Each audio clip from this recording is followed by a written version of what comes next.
주인공 영재는 갈 곳 없는 아이들을 맡아주는 시설 이삭의 집에 지내고 있는 17 고등학생입니다.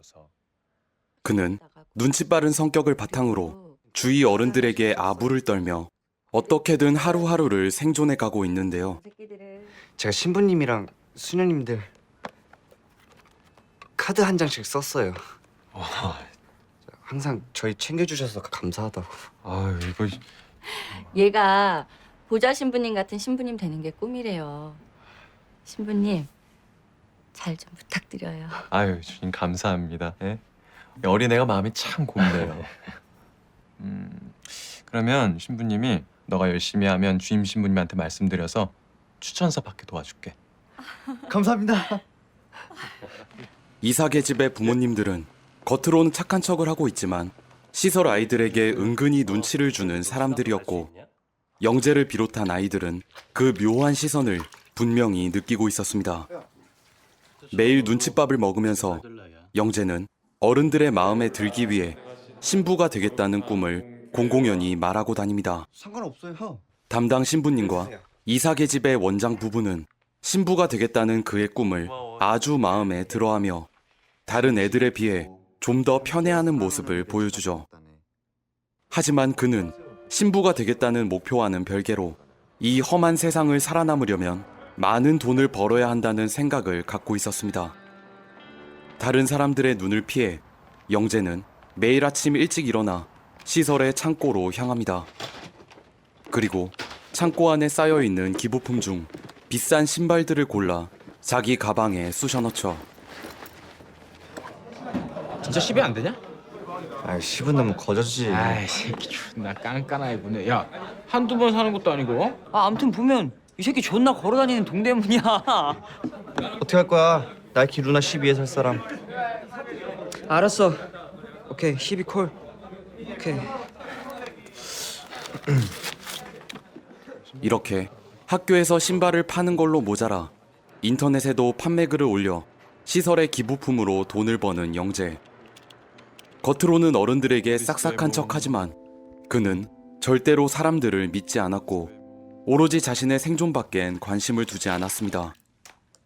이 소년에게 있어 자신을 바라보는 어른들은 모두 겉과 속이 다른 인물들이었으며 언제 배신할지 알 수 없는 비열한 존재들이었죠. 그러던 어느 날 영재의 학교에 그를 시설에 맡긴 아버지가 찾아옵니다. 영재의 아버지는 제대로 된 일이라고는 하나도 하지 않는 나태한 사람이었으며 온 동네의 교회의 구걸에 돈을 받으면서 목숨을 연명하고 있었는데요. 평소엔 관심도 없다가 아들을 빌미로 교회에서 돈을 받기 위해 자신을 불러낸 아버지. 영재는 이 빌어먹을 아버지를 지극히 혐오하며 그 자리를 뛰쳐나옵니다. 아빠 손발 멀쩡하지? 눈, 코, 입 다 있지? 벌라고! 왜 남들처럼 고생해서 벌 생각은 안 하고 이렇게 사는 거 아들내미 아니 자기 자신한테 안 부끄럽냐? 정말 싫다. 그날 밤 이삭의 집의 원장 부부가 창고에서 신발이 없어진 걸 알아챘는데요. 그들은 평소 행실이 착실하던 영재 대신에 그와 같은 방을 쓰던 범태를 의심합니다. 여기서 딱 얘기해. 당장 아침에 쫓겨나기 싫으면. 아닌데요? 저 진짜 아닌데요? 모두가 잠든 틈을 타 몰래 흐느끼는 범태를 보고서도 영재는 끝내 자신의 안위를 위해 아무런 위로도 건네지 않습니다. 이렇게 불신이 쌓이고 쌓여 범태는 결국 이삭의 집에서 쫓겨나고 그 피해는 시치미를 떼고 있던 영재에게도 돌아오는데요. 범죄 새끼 언제 나갔냐? 일어나 보니까 없던데요? 동네 개새끼도 나갈 땐 인사는 하지. 그런 새끼들 처먹여서 뭐해? 씨.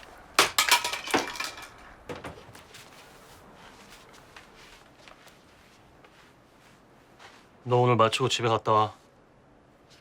예? 다 큰 새끼들은 돌려보내야지. 성당이고 구청이고 가만히 안 있을 텐데. 이제 큰 새끼들은 안 받아야겠어. 그리고 솔직히 나는 모르겠다. 신부님도 그렇고 다들 너 신부님 하는데 나는 모르겠다. 네가 그럴 만한 인물인지 그 전에 신학교나 들어갈 수 있을런지. 내 마음 알지? 아끼니까 냉정하게 얘기해 주는 거야. 원장에게 떠밀려 정말 오랜만에 아버지의 집을 찾아온 영재. 아버지는 이전과 전혀 변함없이 정말 아버지라 부를 수 없을 정도로 한심한 남자였습니다. 그는 영재의 어머니와 따로 떨어져 살기 시작한 후 남겨진 영재와 동생의 존재를 굉장히 부담스러워 하고 있었고, 어떻게 해서든 이 형제를 다른 곳에 떠넘기려 애쓰는데요. 첫째인 영재를 이삭의 집에 들여보내고 나서 아버지는 남겨진 둘째까지 시설에 보내길 원하고 있었습니다. 모처럼 집에 왔는데도 이 빌어먹을 아버지는 영재를 신경 쓰기는커녕 둘째 아들을 시설에 쳐넣을 궁리만 하고 있었죠. 이삭의 집은 엄청 좋은 곳이고 거기 들어가기만 하면 정말 편하게 살 수 있다며 동생에게 환상을 불어넣고 있는 아버지. 이에 영향을 받은 동생은 자기도 이삭의 집에 가고 싶다고 말하며 형을 속상하게 만듭니다. 근데 형사한테 한 번만 가보면 안 돼? 한 번만 더 그 소리 해봐. 씨발 오길 어디로 가 이씨. 싫어. 이게 뭐야? 형이 산 거야? 봐봐, 아빠 말이 딱 맞지? 형 있는 데 가면 그런 거 막 주고 그래. 더 좋은 것도 준대. 너 거기 한번 안 가볼래? 야, 근데 거기는 신발 말고 샤스 이런 건 안 주냐?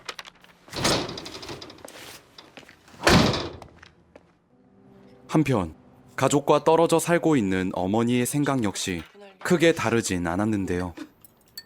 겉으로는 자식들을 사랑하는 척 하고 있지만 그녀도 힘든 상황에 아들 2명을 책임지는 것을 굉장히 부담스러워 하고 있었습니다. 거기선 살만해?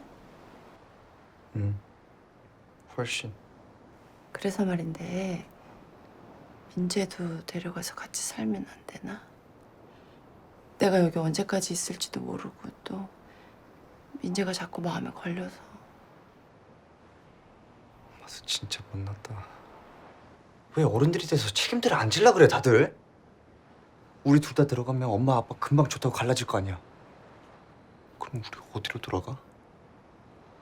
난 누가 책임져? 이 세상에서 가장 믿고 의지해야 할 존재인 부모가 형제를 외면하고 있는 상황. 이런 비참한 세계에서 살아남기 위해 영재는 계속 창고에서 신발을 빼돌리며 악착같이 돈을 모읍니다. 이삭의 집에서 쫓겨난 범태가 다시 돌아갈 수 있게 도와달라고 말해도 그는 매정하게 친구를 밀어내죠. 너 진짜 뻔뻔하다. 네가 사고 치는 바람에 나도 쫓겨날 판이야. 뭐? 다시 들어오게 해달라고? 네가 나 책임질 거야? 네 인생 네가 알아서 해. 같은 처지끼리 누가 누구 보고 도와달라는 거야, 이 병신이. 기회를 봐서 자신을 내쫓으려는 원장 부부를 피해 담당 신부에게 필사적으로 매달리는 영재. 신부는 영재의 진실성을 믿고 그에게 공부를 잘하는 신도 한 명을 붙여주는데요. 서울대에 다니고 있는 그녀는 밝은 모습으로 영재를 도와주며 여러 조언을 해줍니다. 선배에게 공부도 배우면서 이 소녀는 조금씩이나마 신부라는 목표에 다가갑니다. 그러나 잔인한 세상은 그가 얌전히 살아남도록 내버려 두지 않았죠. 평소처럼 창고에 숨어들어 신발을 훔쳐 나오던 영재는 그 모습을 밖에 있던 범태에게 들키고 맙니다. 부탁한다. 어? 제발 한 번만 눈 감아줘. 나 진짜 오늘만 하고 안 할라 그랬는데, 야 네가 시키는 대로 다 할게. 한 번만 모른 척 해줘. 반성은 나한테 할 게 아니라 네가 받드는 저 하나님한테 해야 될 것 같은데. 나 다시 집에 들어가게 해줘. 뭐 원장 어떻게 구워 삼건 그 네 알아서 하고 내일까지 시간 줄게. 알았어. 야, 내가 오늘 학교 갔다 와서 말 잘해볼게. 어? 범태 한 번만 용서해달라고. 범태 혼자 고생하는 것 때문에 다 너무 죄책감 갖는다고. 내가 말 잘해볼게. 어? 야, 그리고